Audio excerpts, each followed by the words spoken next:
the Panasonic Lumix DC-S1, the full-frame version of the GH5. How does it stand up to the other full-frame mirrorless cameras on the market? Chris here from Videomaker, and we're going to talk about that and so much more in our review of the Lumix S1. Quick disclaimer, Panasonic sent us on a press trip to Austin to test the new S1, and while we were there, they paid for our flight, our hotel, and for our food and drinks. We were able to do whatever we'd like, and we're able to say whatever we'd like about this camera. The camera we used and the lenses are pre-production and on pre-production firmware, so you've been warned.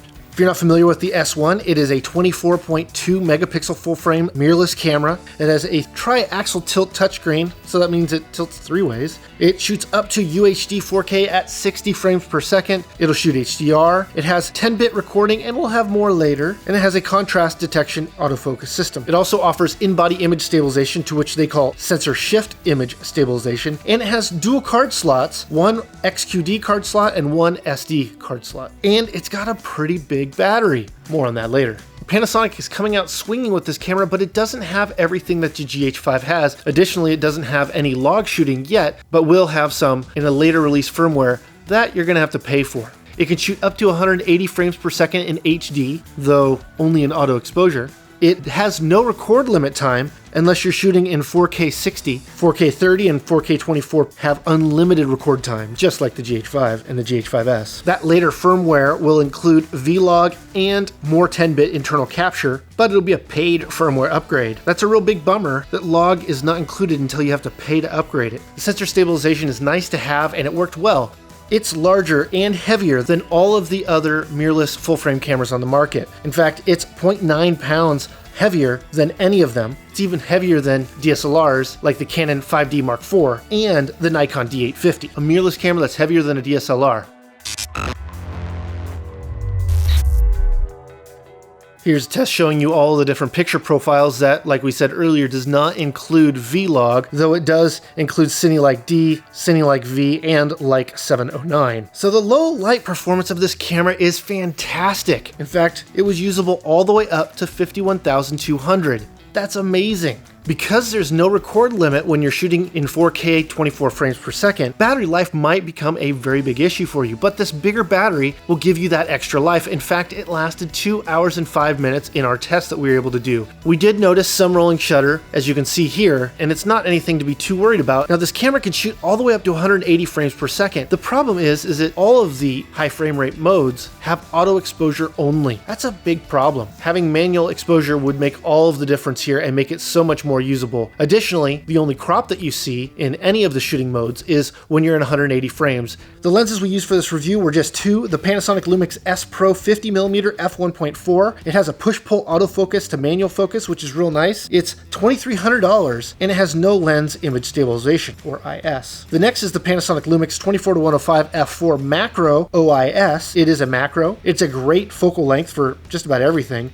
F4 is no big deal because you can shoot so high up in the ISO with this camera. Its optical image stabilization is very valuable, and the lens is only $1,300, which is pretty reasonable, but you only have those two lenses to choose from Panasonic. Sigma just announced that all of their Art Primes will be available for the L mount, but didn't mention when. As well, there'll be an adapter so you can adapt your EF Canon lenses, or just EF mount lenses, to the L mount. We tested the autofocus with both of the lenses that we got to shoot, both the 50mm f1.4 and the 24-105 f4. We started with the 50mm at f1.4 because we thought if autofocus could keep that shallow depth of field, it'd be a big challenge. The issue we end up having is the firmware on that lens was not as up to date as the other lens, so we ended up having to use it because they said the firmware was too old. But it worked pretty well, especially considering it was f1.4. We found with that lens at that shallow depth of field with that older firmware that spot focus was the best choice because you could choose your subject and it would track along with it.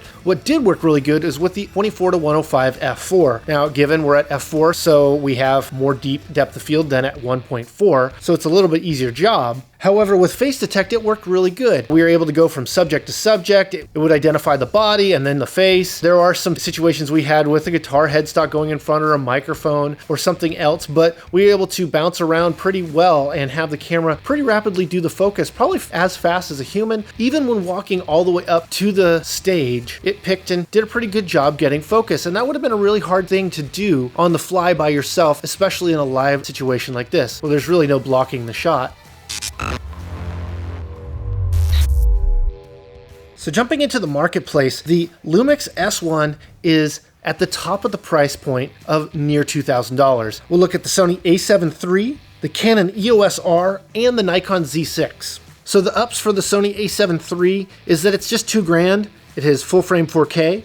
It has in-body image stabilization. It offers dual SD card slots. However, it only records 8-bit and has only an 8-bit HDMI output. The Canon EOS R is $2,300, so $300 more. It doesn't offer full-frame 4K. It only has one single SD card slot. It offers 10-bit HDMI output, but there's only 4 RF mount lenses currently on the market, and they're on the high end. Last up is the Nikon Z6. It's also $2,000, just like the a7 III. It's full-frame 4K. It offers in-body image stabilization and currently offers 10-bit HDMI out, but will have 12-bit HDMI output in an upcoming firmware update. And it also has a single card slot for an XQD card. So when it comes down to it, is the Lumix S1 for you? Now you got to balance the good with the bad. So first off, full frame 4K, 60 frames per second, best in class, period. But it's heavy and big, which maybe that's good for you, maybe it's not, but it's the biggest nonetheless. It has great low light performance, but it has auto exposure for its high frame rate modes, which is just a super bummer and makes it almost not usable. However, there is no record limit time when you're shooting in 4K 24. Next, it's got a long battery life, as it should, because the battery's quite big, but it's the most expensive in its class at $2,500, almost $500 more than the Nikon or the Sony in its class. I mean, the image looked really good. It was easy to use. We wish it had a fully articulating screen, but it made a very nice looking image. Can you afford that extra $500 for the added low light performance? We like the camera. Maybe you ought to buy it if you're thinking about it. I've been Chris from Videomaker, and until next time, keep doing the hard work that you do. Bye-bye. In 2019, we're hosting a series of meetups called Videomaker IRL around the country. These free events are a great opportunity to network with local videographers, filmmakers, creative professionals, hiring managers, and potential collaborators. Our next events are in New York, Chicago, and LA. Visit videomakerevents.com to RSVP. We're adding more dates all of the time, so check back even if you're watching this after 2019, or if I didn't just mention your city. Hope to see you there.